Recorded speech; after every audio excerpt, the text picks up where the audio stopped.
convention I go to, in the booklet, it's the CV starts with he wrote episodes of Doctors, Holby City. I don't care anymore. And it's, I mean, presumably it was good. Fantasy It was writer. good hack work to kind of get you. No. Not hack work, but I mean, to get you.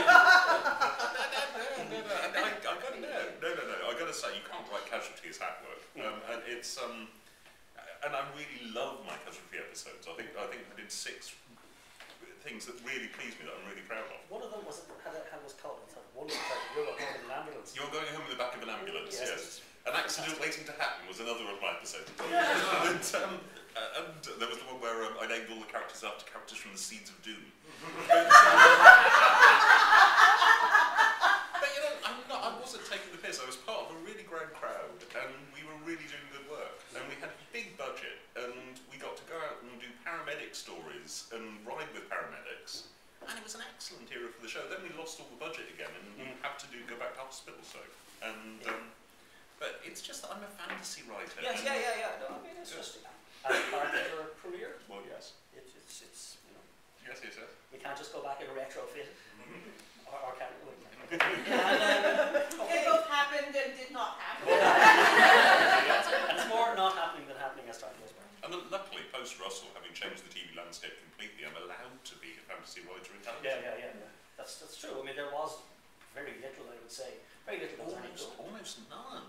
Yeah. And what there was treated in a really awkward way. Jed Mercurio's Invasion Earth, which, Jed Mercurio is a great writer, and that just got kind of squeezed and misshaped and misscheduled, and just didn't know what it was trying to aiming for, because they weren't even sure there was an audience for it. By the Radio Times were describing it as a parody. And it took Doctor Who coming back to make the broadcasters realise that there was an audience for it. Well, not necessarily for this stuff, because I'm not sure Doctor Who is an SF show. In that it uses SF sometimes. And I equate SF with that feeling of, oh my god, I'm so far from home, I don't know what any of this is, I'm in the deep end, I have nothing familiar to put my hands on. That is not Doctor Who. Doctor Who is, there's that, but it's in a panto context, and we're all here at home with TV, with tea watching this, and we will refer to lots and lots of current stuff to ground it. Yeah. So it's kind of panto SF. And I don't mean that in a demeaning way. I love panto, and I think panto is this really powerful art form about the collision between Fantasyland and the village you're living in at the time, and pop music and current jokes. And that's exactly what Doctor Who does. It takes the alienation of science fiction and drags it into the living room. But I think pure SF is defined by that alienation. Yes. With something like June, where you're, or at the moment in TV, Lost, which is currently tremendously SF now. Presenting you with that kind of sudden culture shock every week, literally. So yes, what was the question? Funny enough, I don't know. Yes. We'll play it back in time. Okay. And are you, every so often you're talking about pitching something to the BBC? Is that anything we can talk about? Well, there's nothing we can't talk about. It's kind of like, there's a show which I am the 3rd named creator of, after 2 previous creators who hadn't met and who haven't met me. I feel quite pleased with this because they're not going to go for 4, are they? And but no, it's a medical horror show which is making its way up through the BBC, and we're at some nice high desks now. We're with 2 scripts commissioned, me and James Moran. And I've plotted the show. I'm probably going to write the last episode as well. And this is for a very, very groovy indie who are going to do it, we hope, for BBC 3. And they've shown some nice, solid, nice values to this, nice quality. And they're bringing back the original creator to, you know, contribute again and to write an episode, which I think is very nice. The guy who was first named. Oh, okay. No, yes.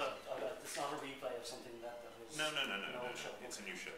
And I hope you're doing quite a lot. Yeah, I hope this gets off the ground. I'd be very proud if it does. Yeah. And what sort of time period are we? Who knows? Who knows? It's been going for a long time. And you dabbled in radio. Yeah, recently. The St Joseph. Yes. And for a little while there, I thought that would be much more popular than. And everyone thought he was going to be the next Doctor. Yeah. But no, I was very pleased with that. I thought we had a wonderful ship in Sir Anthony Shire, and Patterson was awesome, and Nina was awesome, and just a really lovely experience as well. Producing that over 2 days in Manchester with a lovely crew who were kind of they're always together, a lot of the same actors as well as a lot of the same crew, and yeah.